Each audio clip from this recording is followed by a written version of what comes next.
name's Dilani Logan, and I'm running to be the Vice President Internal on Team Litchfield. And my name is Sookraj, and I'm running to be the Vice President External on Team Litchfield. I'm Lindsee Perkins. I'm running for Vice President External on Team Sophie. And I'm Benac, and I'm running for Vice President Internal on Team Sophie.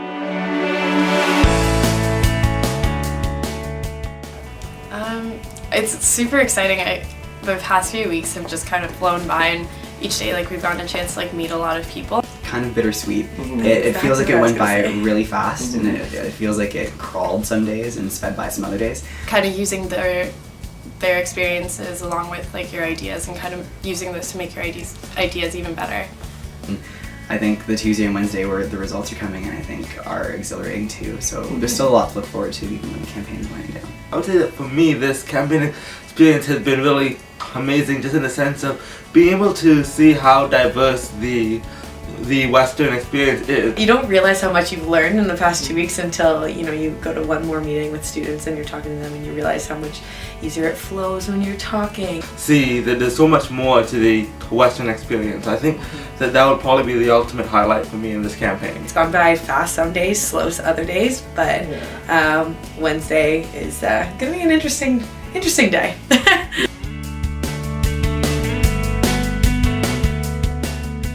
Approach.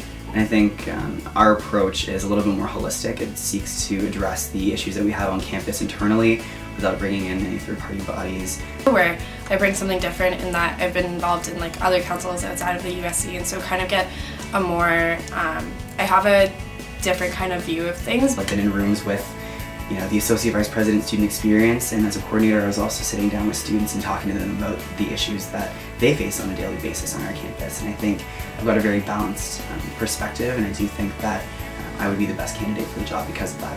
And in conjunction with my staffing experience, kind of gives me an opportunity to kind of see okay, what services are out there, and how do we really get students to know what services are out there.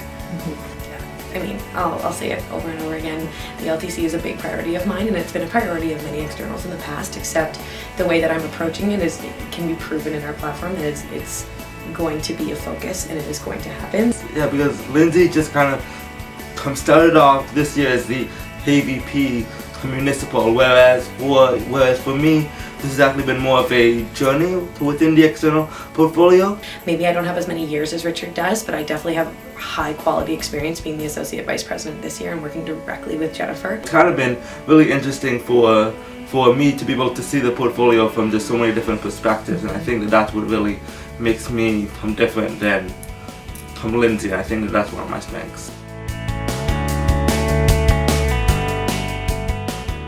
I think that's something that I didn't really have too much time to talk about yesterday, but then I think that's a very important key component to the external portfolio, is for students to be able to say that they raised blank issue, and now they can see that we've actually taken some sort of action on that issue and move forward with it.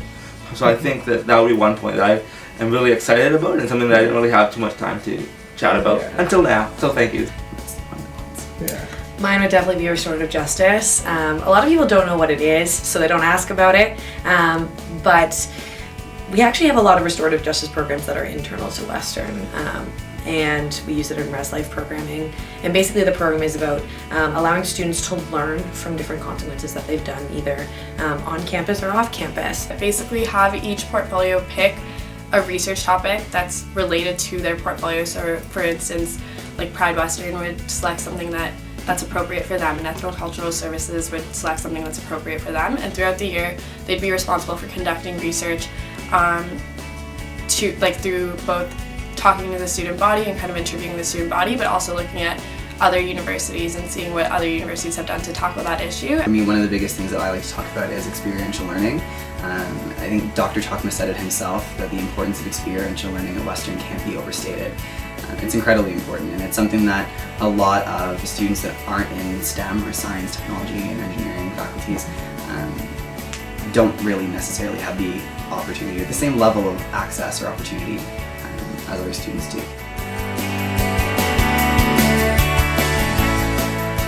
I was talking to Emily Addison this morning, and because I had a meeting with her and she said like this sort of stuff always comes up every year, and you know what, like I think at the end of the day it was just both teams kind of get sassy, and it's not like a bad thing, it's kind of like it's just what it is. I don't think it was anything like aggressive or anything like that. It was just like sassy, like things that happen every year. I'm disappointed that that kind of engagement was initiated by another slate. It happened during a debate. If they had issues to raise, they had the opportunity to do so on stage, and they simply didn't. Instead, they decided to take to Twitter, which I think, you know, if you've run out of opportunities to debate face to face, which they have not, there's still another debate on Monday. I think, you know, fine, if you want to tweet us a question, we're more than happy to answer it. Just like Twitter banter back and forth is really rapid, it's fast paced, it's with a quick engagement, and after that sometimes things can be taken the wrong way, but it was definitely not the intention of our team to offend anybody or anything like that. We were just trying to be sassy, from the left and have a good time on Twitter. Kind of like they were trying to bring us down. I mean, it happens, but I mean, it's disappointing sometimes to see that people stoop to that level to try and see how you're going to react to certain things.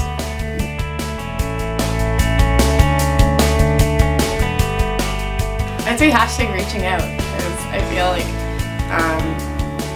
that's obviously a big part of our campaign, but also just like that's like what this team is built on. It would be hashtag diva, because she's so, but not in like a, oh, you're such a diva, but like she's such a diva in the sense that she commands the stage when she's on it. She's got an incredible presence when she's in front of a room full of people. Yeah, so then being the external candidate on the slate, that's a very big part of my role, is to be representing students from beyond Western. So therefore I probably use hashtag representation and just about being collaborative and bringing groups together. Mine for Alex would be hashtag powerhouse, and that comes from I have never heard somebody who can whip out about 30 one-liners in like a 2-minute opening statement.